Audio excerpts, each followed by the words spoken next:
And Fakhar रागली to all of you. मैं हूँ फ़खर यूसुफ़ज़ई और आप देख रहे हैं डिबेट विद फ़खर। आज की डिबेट में 2 बड़े इंपॉर्टेंट इश्यूज़ है, उसके हवाले से बात तो करनी है, लेकिन उससे पहले हमारे साथ मौजूद है यकीनन आप सबके जाने-पहचाने political commentator from India Sumeet Peer साहब। Sumeet ji, thank you very much for joining the show.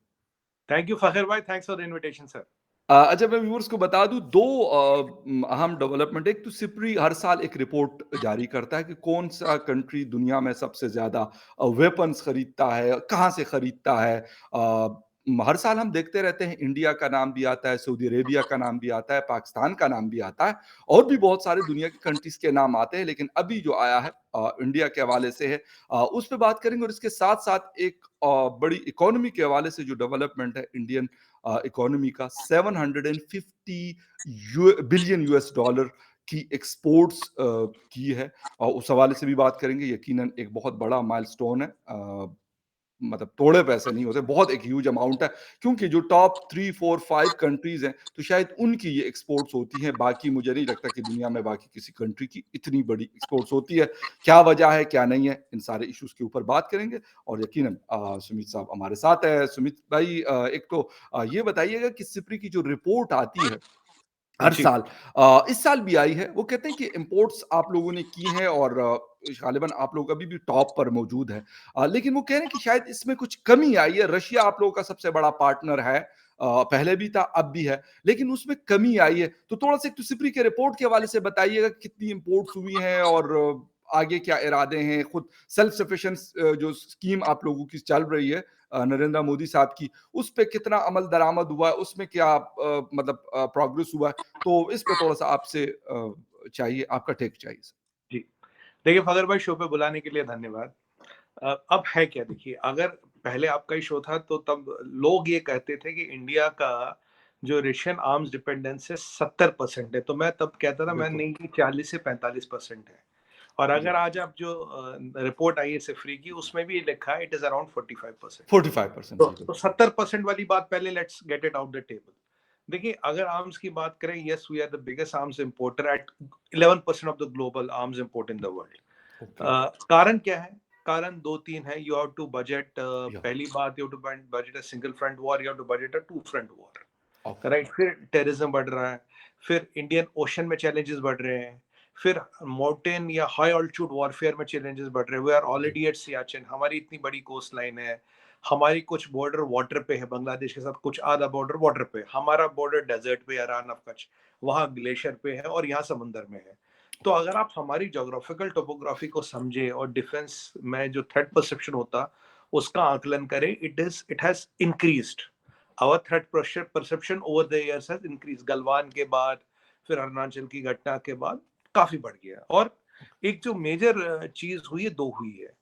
देखिए, पाकिस्तान के साथ हमारा थ्रेट परसेप्शन ज्यादा नहीं बढ़ा, it is more over maintained. Okay, but जो थ्रेट परसेप्शन बढ़ा वो विजेवी चाइना बढ़ा और विजेवी इंडियन ओशन बढ़ा है। तो अगर आप देखिए, अब फ्रांस हमारा नंबर 2 आर्म्स इंपोर्टर हो गया, दे हैव डिस्प्लेस्ड यूएस, फिर यूएस है, फिर आपका साउथ अफ्रीका भी है, फिर आपका इटली भी है, फिर कई छोटी-मोटी कंट्रियाँ भी आती है इस लिस्ट में, सिंगापुर जी, से भी हम थोड़ा बहुत ले लेते हैं इक्विपमेंट वगैरह। तो बट मेन इज़ रशिया, फिर फ्रांस है, फिर यूनाइटेड स्टेट्स ऑफ अमेरिका, अगर मैं टॉप 3 की बात करूँ।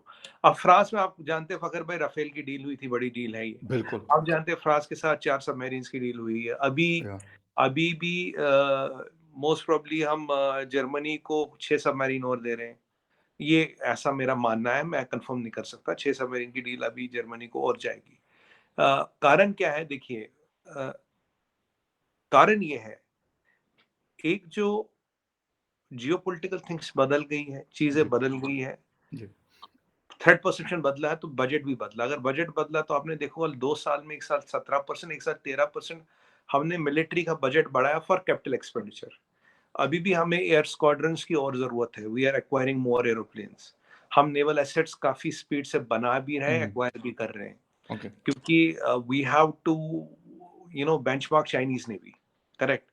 तो एयरफोर्स में तो ठीक है, फिर we are better, but naval assets हमारे करीब, as per open source information, there are 40 to 50 naval assets which we are making in India. और हम ओके, करीब 20 से 30 naval assets which will acquire from इधर उधर से। तो ये तो नेवल एसेट्स की बात हुई। प्लेन्स जी, आप जानते हैं, हमें 5th जनरेशन भी लेना है। हमें 4.5 भी लेना है। एक टेंडर भी हमने बात की थी $25 बिलियन का 125 जहाज़ों के लिए, जो अब मतलब जिसका जी, जी। बजट एस्टिमेट हो गया है। सबमरीन्स हम ले रहे हैं, और आप जानते होंगे कि अभी नंबर 1 जो सबमरीन्स में आ गया वो नॉर्थ कोरिया है। चाइना के, क्योंकि 18 और 12 30 सबमरीन 2 साल में रिटायर होने हैं। 12 उन्होंने कर दिया, 18 और करेंगे। तो अब ये हमारे पास अपॉर्चुनिटी है to kind of come up to the same numbers और इक्वल नंबर्स। तो इसके लिए ये बजट बढ़ रहा है। करीब 600 आइटमें ऐसी हैं जो हमने इंपोर्ट से बैन कर दी। पहले 200 थी, फिर 400, 600 है, और सुनने में एक और लिस्ट आएगी। इन आइटमों को 1000 थी, जैसे बुलेट्स की बात करें, जैसे बुलेट प्रूफ जैकेट्स की बात करें, हेलमेट्स की बात करें, ट्रक्स की हुँ। बात करें। ऐसी कई सारी चीजें फखर भाई जो अलाउड नहीं इंपोर्ट करना, वो इंडिया में ही बन रही है। पर जो बड़ा इक्विपमेंट है, अब राफेल की बात करें, अब सबमरीन की बात करें, अब हुँ। एक राफेल में कितनी बंदूकें और कितने बुलेट प्रूफ जैकेट आ जाएंगी, ये देखिए। बिल्कुल, और नो डाउट, कितना बिल्कुल। कितना एम्यूनिशन आ मतलब जाएगा। मिलियन ऑफ डॉलर्स का एक-एक हाँ, फाइटर जेट है वो। करेक्ट। और अच्छा ये अभी मैं अच्छा आपको एक और बात जी, जी, बताऊं। प्लीज़, प्लीज़, प्लीज़ आप अभी अपनी बात यूएस ने हमें F-35 ऑफर किया है, और we are the only country in the world जिसको F-22 ऑफर हुआ है। ओके। F-22 अब तक यूएस ने किसी को ऑफर नहीं किया। हम सुखोई 57 प्रोग्राम में फिर जुड़ गए हैं। It is because of the increase threat perception. आप देखिए गलवान के बाद, आप देखिए अरुणाचल के बाद, थ्रेट परसेप्शन बढ़ा है। तो इसलिए उस स्तर की तैयारी होना जरूरी है। काफी चीजें हुँ, यहाँ बन रही। By the way, we have exported 1.5 billion dollars of arms, और in next 2 years we have a target of 5 billion dollars, और आने वाले 20 सालों में our target is 100 billion dollars। But अभी जो चीजें हो रही है, अभी आपने हुँ, देखा होगा पीछे, नेवी ने ही ब्रह्मोस कॉर्पोरेशन को, Indian navy to Indian BrahMos corporation has given order of 2.5 billion dollars from BrahMos. ये भी हुँ, कल परसों की बात मैं आपको बता रहा हूँ। हुँ, हुँ। क्योंकि इंडियन ओशन अब बहुत हाईली वोलेटाइल प्लेस बनता जा रहा है, और अच्छा इंडियन ओशन पे दबदबा और वर्चस्व बनाए रखना लॉन्ग टर्म जियोपॉलिटिकल गोल्स के लिए जरूरी है सर। नो डाउट लेकिन इससे रीजन पे क्या इम्पैक्ट होगा? क्योंकि मैं एक और रिपोर्ट भी पढ़ रहा था सिपरी के अलावा कि शी जिनपिंग साहब जो थर्ड टाइम प्रेसिडेंट बने हैं, अभी उन्होंने एक तकरीब से खिताब कर रहे थे और वहाँ पे वो बता रहे थे कि जी हमने अपनी मिलिट्री को मज़ीद स्ट्रॉन्ग करना है। तो एक तो ये खबरें भी आ रही है कि अमेरिका और चाइना एक दूसरे के आमने-सामने आ चुके हैं। ठीक है? तो अब क्या फिर एक यूक्रेन की वजह से यूरोप और रशिया काफ़ी नुकसान उठाना पड़ गया। उसके असर हम और आप भी बर्दाश्त कर रहे हैं। हम हालाँकि दूर हैं, आप भी दूर हैं। लेकिन अगर यहाँ पे कोई ऐसी चीज़ होती है, तो ये तो एक मज़ीद मैं कहता हूँ कि डिस्ट्रॉय कर सकते हैं ना, डिस्ट्रक्शन हो सकती है इससे क्योंकि जंग तो अगर किसी की भी हो अगर क्योंकि रशिया और अमेरिका की इस वक़्त अगर चल रही है, तो कल को इंडिया और चाइना की भी चल सकती है, चाइना और अमेरिका की भी चल सकती है, पाकिस्तान और इंडिया का भी कोई मैं तो कहता हूँ ना ही हो, लेकिन फिर भी क्या पता? देखिए फगर भाई, मैं जवाब दूंगा। अभी जी, जी। मिनिस्ट्री ऑफ एक्सटर्नल अफेयर्स की 2 या 3 दिन पहले एक रिपोर्ट आई थी। जी, जी। पहली बार एक पब्लिक रिपोर्ट जारी की गई है जी, जी। इसमें, और आप अमेरिकन इंटेलिजेंस की भी एक रिपोर्ट आई थी करीब 2 हफ्ता पहले, हफ्ता 2 बिल्कुल। हफ्ता। तो अगर मैं इन 2 रिपोर्ट्स को स्टडी करूँ, 2 रिपोर्ट्स को एनालाइज करूँ, इसमें एक चीज बड़ी वाज़ेह होती है, बड़ी क्लियर होती है फगर भाई, जी, जी। कि अगर इंडिया को प्रोवोक नहीं करेंगे तो that there will be no war with Pakistan, onus lies on Pakistan. Right. But जो चाइना का मिलिट्री बिल्डअप, आप देखिए फर्क है अभी। सबसे बड़ा मिलिट्री बिल्डअप अगर कहीं है दुनिया में, वो एलएसी पे है अभी। ओके, मतलब 1 आध लाख फौज इधर है, 1 आध लाख फौज इधर है। सबसे ज्यादा हाइट पे अगर कहीं मिलिट्री बिल्डअप है, वो एलएसी पे है। 13,000 फुट से ऊपर मिलिट्री बिल्डअप है। जी, सबसे ज्यादा कहीं अगर फॉरवर्ड ये एयर स्ट्रिप्स बन रही है, एम्यूनिशन डिपो बन रहे हैं, सेटलमेंट्स बन रही है, वो एलएसी के आसपास बन रही है। जी। तो चाइना को रेस्पॉन्ड करना और इक्वली रेस्पॉन्ड करना, this is what we are suppose to do in the national interest. वो ओके। हम कर रहे हैं। अब चाइना को ये देखना है, चाइना के विज़ावी आया था भाई कि अमेरिका को इंटरवीन करना पड़ सकता है to prevent a hmm. War. या देखिए, हम किसी की जमीन पर नजर नहीं है हमारी, बट अगर चाइना ने गलवान किया तो जवाब मिलेगा, चाइना ने अरुणाचल किया तो जवाब मिलेगा। जहां तक पाकिस्तान की बात है, पाकिस्तान के अपने कोर्ट में बॉल है, वो प्रवोक नहीं करेंगे तो लड़ाई नहीं होगी, ये क्लियर लिखा उसमें। और राइट। हमारा ये है कि भाई हम प्रोवोकेशन ना करें, हमें आपसे लड़ने का कोई शौक नहीं है। बिल्कुल सही। बट यहाँ पे प्रोवोकेशन और बिल्डअप दोनों हो रहा है चाइना में। हुँ, हुँ, हुँ, हुँ। प्रोवोकेशन और बिल्डअप या दोनों हो रहा है, इसलिए बिल्कुल। रिटेलिएशन और राइट। अप्रोप्रिएट रिटेलिएशन करना जरूरी हो जाता है। और अब चाइना को ये डिसाइड करना विद दिस इकोनॉमी और with this economic condition can China go to war. देखिए सबसे बड़ी बात है, मैं हमेशा एक चीज मानता हूँ, China can flare up the border, China can flare up the LAC, China will not go to war. कारण ये है जितनी चाइना पे सैंक्शंस लगेंगी उसके बाद चाइना 50 साल पीछे चला जाएगा, China will lose its place what it has earned in last 30-40 years. वैसे चाइना की इकोनॉमी की हालत कोई बहुत बढ़िया है नहीं। लेकिन लेकिन फिर तो ये तो एक प्लस पॉइंट हुआ ना, अगर फिर तो इसके ऊपर इतना ह्यूज अमाउंट खर्च करने की, 100 बिलियन या 100 बिलियन से ज्यादा, अगर वो ऐसे हैं, अमेरिका भी, ऋषि सुनाक साहब का भी मैं कल का गालिबन स्टेटमेंट है, वो भी यही बात कर रहे हैं, यूएस भी यही बात करता है, इंडिया भी यही बात करता है, एक रशिया नहीं करता और पाकिस्तान नहीं करता। तो अगर मतलब ये तीन बड़ी ताकतें हैं, यूनाइटेड किंगडम नो डाउट इस कॉन्टिनेंट पे हुकूमत कर चुके हैं 200 साल, अमेरिका एक सुपर पावर, ठीक है, India is emerging super power of the region. तो अगर ये तीनों ये बात कर रहे हो तो मेरे ख्याल में फिर तो चाइना, तो आई आई डोंट थिंक सो कि कोई भी ऐसा होगा, कोई चाइना हो या कोई और कंट्री हो कि वो ऐसी ऐसी कोई चीज करेगा। तो फिर तो इस चीज की आप आपका ख्याल नहीं है कि इसकी ज्यादा जरूरत नहीं है, नहीं फखर भाई, या उल्टा मैं ट्रस्ट बोलूंगा। नहीं है, मतलब कि कुछ कर भी सकते हैं, मे बी मैं मे नॉट बी बिल्कुल वाली बिल्कुल सिचुएशन। मैं बताऊंगा। जी प्लीज। देखिए इसकी जरूरत अब ज्यादा बढ़ गई है और मैं आपको बताऊंगा क्यों। राइट। कारण ये है कि किसी ने नहीं सोचा था रशिया यूक्रेन लड़ाई होगी, सबको लग रहा था यार ये तो बस बिल्कुल। कहने की या बातें है, होती नहीं है एग्जैक्टली, वो। कहते आज अटैक नहीं देखिए होगा। हाँ, आज रशिया में या यूक्रेन लड़ रहा है, राइट। यूक्रेन की जमीन पर रशिया लड़ रहा है, यहाँ से वेस्ट है, यहाँ से नेटो है, यहाँ से पूरा यूरोप है, यहाँ से पूरा अमेरिका है। बिल्कुल ये बिल्कुल। They are all versus Russia. ये कॉन्फ्लिक्ट हमने अपने सामने देखा। हमने देखा बिल्कुल। कि drones have prove to be the new weapon of destruction. Tanks drones या के सामने फेल हो गई, ये यस हमने देखा। यस ये यू आर राइट। नई चीजें देखी है हमने। तो हमने देखा रोबोटिक्स का इस रोल में, आर्टिफिशियल इंटेलिजेंस का इस रोल में, हाँ। हमने लड़ाई में हमने इसका रोल देखा। ठीक उसी तरह से देखिए फखर भाई, पाकिस्तान से मुझे नहीं लगता कि प्रोवोकेशन आएगा, पर्सनल मेरा फीलिंग मैं है। चाइना की बात करूं, हाँ, पाकिस्तान की मैं पाकिस्तान विल चाइना के नॉट। हवाले से बात कर हाँ, रहा हूं। पाकिस्तान जी विल जी। नॉट। मुझे हाँ जहां बिल्कुल तक मेरा, I might be wrong, Pakistan का मेरा नहीं लगता, बिल्कुल। Because Pakistan can not afford a war. China desperate है। जब ओके। चाइना डेस्परेट हो जाता है उसके पास दो ऑप्शन है। जी जी। देखिए लड़ने की जगह कहाँ चाइना में, अगर आप चाइना का अध्ययन करें, या तो साउथ चाइना सी है या हिमालय है। ओके। चाइना दो ही जगह पे लड़ सकता है, तीसरी जगह चाइना के पास है नहीं। साउथ चाइना सी लड़ता तो सारा एक्सपोर्ट, सारी चाइना की इकोनॉमी बंद होती है। बिल्कुल। अगर कुछ पटाखा धमाका करना है, इसीलिए गलवान चूज किया गया था, इसे अरुणाचल चूज किया गया था। इवन स्ट्रेट ऑफ ताइवान भी नहीं करेगा, क्योंकि जितने अमेरिकन एयरक्राफ्ट कैरियर और जितने यूरोप के एयरक्राफ्ट कैरियर वहां है, Chinese navy can not handle that, उन्हें वो पता है। तो बिल्कुल। अब China can not be trusted. China अगर धमाका करेगा, कुछ करेगा, ये हिमालयन रीजन में करेगा, लड़ाई नहीं करेगा। he will flare up the LAC, he will not fight, China cannot afford to fight। but okay.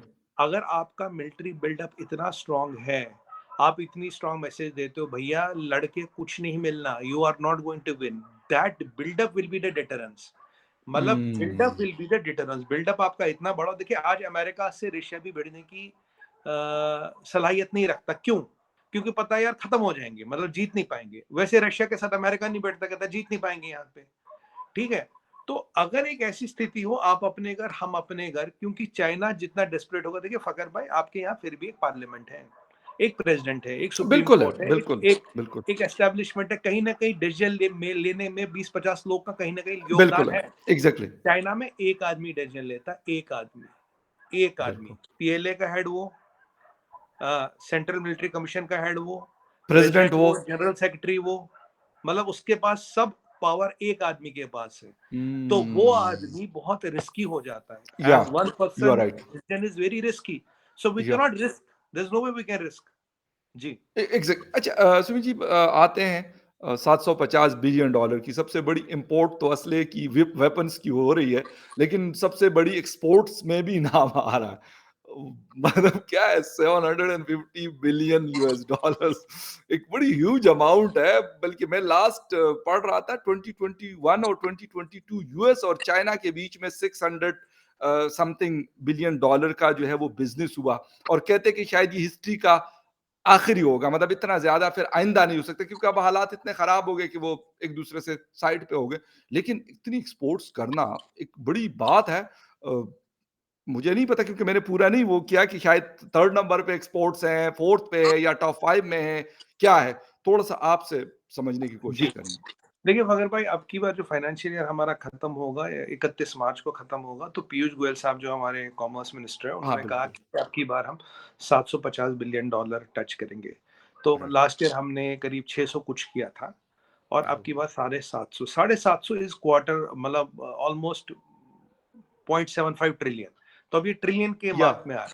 Exactly, 0.75 trillion के आंकड़ा। तो बिल्कुल, ये बिल्कुल। नंबर टच होते ही definitely we are in top 5, फिर रैंकिंग आएगी, we might be even third और फोर्थ। बट टॉप हुँ, 5 में इस नंबर के साथ तो मैं आपको कह सकता हूँ वी आर इन टॉप 5। बिल्कुल। और जो हमारा, जैसे मैंने आपसे बात की थी, जो हमारा ऑपरेशन गति शक्ति आ रहा है, बिकॉज़ हम क्या कर रहे हैं, हम we are also building dedicated freight corridors. हम फ्रेट, देखिए अभी क्या है, अभी जो लॉजिस्टिक्स का कॉस्ट है दुनिया में सबसे कम है जर्मनी में, करीब 4% है। ओके, हमारे यहाँ 11% है। ओके। हम डेडिकेटेड फ्रेट कॉरिडोर्स वगैरह बना रहे हैं। हमारा आइडिया है इस कॉस्ट को 5 सवा 5% लाना, पहली बात। जर्मनी के दूसरा, तकरीबन बराबर। हाँ, जर्मनी के आसपास। दूसरा है हमारा ऑपरेशन गति। गति मीन्स स्पीड। गति का हिंदी में मतलब है स्पीड। जी, जी। तो ओके। गति और कॉस्ट को अगर दोनों को, ये दोनों प्रधानमंत्री नरेंद्र मोदी जी का ब्रेन चाइल्ड है। अगर इन दोनों को कंबाइन किया जाए तो, और हम बना रहे हैं करीब 60-70 पोर्ट हम नए डेवलप कर रहे हैं। तो अगर ये ज़बरदस्त। तीनों चीजें मैं देखूं, सागरमाला, भारतमाला, ऑपरेशन गति शक्ति और लॉजिस्टिक कॉस्ट को कम करना, इन तीन चीजों, चारों चीजों को मैं कंबाइन करूं तो फखर भाई, आने वाले 5 सालों में हमारा टारगेट है $2 ट्रिलियन का export of goods and services. 2 trillion हुँ, का एक्सपोर्ट। तो 2 ट्रिलियन का एक्सपोर्ट करते ही आप नंबर 3 पहुंच जाओगे। You will be number third, या ज़बरदस्त। नंबर सेकंड या नंबर थर्ड पहुंच जाओगे। आप नंबर थर्ड तो पहुंच ही जाओगे। तो जैसे मैं आपको हमेशा कहता रहा हूँ, भारत का जो व्यू पॉइंट है, ये नहीं कि आबादी में जी हम नंबर थर्ड है या नंबर 1 है, तो हर जगह 1, 2, 3 में आना है। ये नहीं कि यहाँ नंबर 5 है, यहाँ नंबर 3 है, बस बाकी कहीं नहीं है। हर जगह में हुँ, टॉप 3 या टॉप 5 में आना ही आना है। ये जो भी प्रोजेक्ट अब बन रहा है, जो भी विजन आज आ रहा है, वो टॉप 3 या टॉप 5 में आने के लिए आ रहा है। प्लानिंग उसी की हो रही है। जो इंफ्रास्ट्रक्चर बन रहा है, जो पुश लग रहा है, जो हम कर रहे हैं। आज मैं आपको बताऊं, दुनिया में जी। सबसे बड़ा सड़कों का नेटवर्क यूएस के बाद अब हमारे यहाँ, चाइना में नहीं है। सेकंड हाईएस्ट रेलवे इंडस्ट्री का भी प्रोडक्ट, है ना आप लोगों का? हाँ, रेलवे रेलवे का नेटवर्क सबसे, का? हाँ, रेलवे शायद सबसे बड़ा नेटवर्क है दुनिया में हमारा। और हुँ, रेलवे हमारा सबसे बड़ा एम्प्लॉयर है, और 2% टोटल पावर कंज्यूम करता है। और हमारा railway will be one of the richest companies in the world, because जितनी जमीन रेलवे के पास भारत में, उतनी जमीन किसी के पास नहीं है। और ओके। अब मैं आपको बताऊं, अब हम वो वंदे भारत ट्रेन एक्सपोर्ट कर रहे हैं। हम करीब हाँ, 470 इंजन हम एक्सपोर्ट कर रहे हैं यहाँ से। एक टाइम हम इंजन इंपोर्ट करते थे। 470 इंजन का एक्सपोर्ट का ऑर्डर हमारे पास है। अमेरिका और कनाडा में जो आपकी मेट्रो चलती, जो उसका डब्बा है, वो भारत जी, से जी। बन के जाता है। भारत से बन के जाता है। We will be next year end, मतलब 24 के एंड तक, वंदे भारत पूरा प्लेटफॉर्म में एक्सपोर्ट करेंगे। 2025-26 तक will be exporting hydrogen train. Will be the first country to export hydrogen based train. तो ओके, और अभी जो हम रेलवे स्टेशन भी डेवलप कर रहे हैं फकर भाई, वो बहुत नए हैं। वहां रेलवे स्टेशन में क्या होगा, वहां ये केवल रेलवे स्टेशन नहीं होगा, उसमें आप शहर जी, जी। से भी आ सकते हो, अंदर से भी आ सकते हो। उसमें मल्टीप्लेक्स, उसमें मॉल, उसमें ऑफिस, उसमें पिक्चर, उसमें शॉपिंग, उसमें रिक्रिएशन। तो railway station will be made into recreational points, public private participation में। तो ओके, मतलब रेलवे स्टेशन एक एक मतलब ना एक जगह हो जाएगी जो केवल रेल का स्टेशन नहीं होगा, एक नई चीज। ऐसे 4-5 हमने रेडी कर दी है, और हमारे पास करीब ज़बरदस्त, 9,000 स्टेशन है। प्लान ये है कि इन सबको उसमें कन्वर्ट करना है। तो सबको ज़बरदस्त। उसमें कन्वर्ट करना है। और railway has to be a cash cow, मतलब it has to be a money minting machine. That is the vision. मतलब ये नहीं कि भाई ज़बरदस्त। बड़ा रेलवे है, बस खुश रहना है जी। अब इसमें फायदा कैसे हो, जी, जी। ज्यादा से ज्यादा फैसले फायदे कैसे दे। और ये जो हमारी वंदे भारत है, इसको तो मैं सेमी बुलेट ट्रेन कहता हूँ, क्योंकि इसकी जो स्पीड है करीब 150 किलोमीटर पर घंटा जाती है। कोई कोई रहे कि 150, पौने 200 भी टच करा रहे, ये वो हाँ, 150 बिल्कुल। पौने 200 इज फैंटास्टिक, राइट। तो ये चीजें जो हम बना रहे हैं, ये चीजें जो कर रहे हैं, ये आइडिया है फकर भाई। और डेडिकेटेड फ्रेट कॉरिडोर्स होना जरूरी है, क्योंकि अगर या आपको बड़ा एक्सपोर्ट करना, तो you need dedicated freight corridors. बिना उसके नहीं बिल्कुल, होगा। क्यों उसी स्पीडी पे जो है वो ट्रांसपोर्टेशन हो, स्पीड अप करें चीज़ों को, जिस तरह यूरोप करता है। अगर कोई चीज़ जर्मनी से रवाना होती है और वो फ्रांस तक फ़ौरन पहुँच सकती है by rail network, by highways, by correct. Ship. और ये मतलब ये चीज़ नो डाउट बहुत इम्पोर्टेंट है। सुमित जी, एक छोटी-सी चीज़ और वो ये कि $750 अरब के बाद नेक्स्ट है जी $1 ट्रिलियन। जी। यकीनन टारगेट पे होगा, 2024 में ना हो तो 2025 में होगा। लेकिन कौन से ऐसे सेक्टर्स हैं आप लोगों के कि जो आप समझते हैं कि यार ये तो सबसे टॉप पे, सबसे ज़्यादा हमें ये दे रहे हैं और बाकी छोटे-छोटे सेक्टर्स मिलकर और ये 1 ट्रिलियन या अभी जो $750 बिलियन डॉलर है, इसको बनाते हैं मार्केट को? देखिए अगर भाई 2 मेजर डिवीजन है। India is the biggest service economy in the world. Service exports, service में सॉफ्टवेयर भी आता है। सॉफ्टवेयर या एज़ अ सर्विस या बिल्कुल। सर्विस, प्योर सर्विस वो काफ़ी है। उसके अलावा मैन्युफैक्चरिंग हमारे यहाँ कंपोनेंट लेवल और इक्विपमेंट लेवल की काफ़ी बढ़ रही है। अल्टीमेटली आने वाले टाइम में सेमीकंडक्टर भी आएगा, आने वाले टाइम में इलेक्ट्रॉनिक्स भी आएगा। मैं आपको बताऊँ 2000 ये 24 चल रहा है, 26-27 तक will be only exporting $300 billion of electronics, क्योंकि एक बार सेमीकंडक्टर इंडस्ट्री यहाँ सेट हो जाए वो भी होगा। तो it hmm. Will be manufacturing, service, software and software as a service. तो ये चार ऐसे जिसे हम कहते हैं। तो ये 3-4 चीजें होंगी। अगर आप देखिए अभी मैं जैसे बात करूं आपसे, अफ्रीकन कंट्रियां हमसे पूरा 5G स्टैक मांग रही है। पूरा 5G स्टैक दो हमें, BTS, जी, BSC, जी। MSC स्टैक, टेक्नोलॉजी, बेसबैंड पूरा हमें दे दो। तो ये चीजें हमारे पास आ रही है, चीजें ना पूरा पूरा स्टैक दे ओके, दो। ओके। क्योंकि एक बड़ा बूस्ट आएगा फखर भाई, जैसे सेमीकंडक्टर इंडस्ट्री यहाँ लगेगी और हमारा इलेक्ट्रॉनिक्स एक्सपोर्ट होना शुरू होगा। दूसरा बूस्ट है रुपी हुँ। ट्रेड। जो रुपी ट्रेड हम काफी कंट्रियों के साथ करें। देखिए रुपी ट्रेड का जैसे हमने पहले बात की थी, एडवांटेज बिल्कुल। क्या है? अगर आपके पास मेरा रुपया पड़ा है तो आप उस रुपये से मुझसे तो सामान ले सकते हो ना, अमेरिका से थोड़ी ना ले सकते हो। हाँ, तो बिल्कुल। अब मैं हुँ। आपको सामान दूंगा तो मेरे लिए तो एक्सपोर्ट है।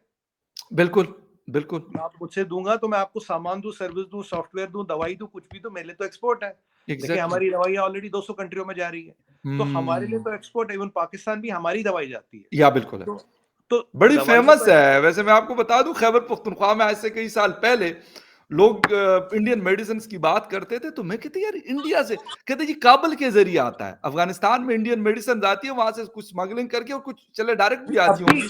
अब भी मैं क आपको बताऊँ, जो जी। एक्सपोर्ट का मैंने नंबर देखा था इस फाइनेंशियल ईयर के एंड तक, it will be $1.3 billion to Pakistan medicines.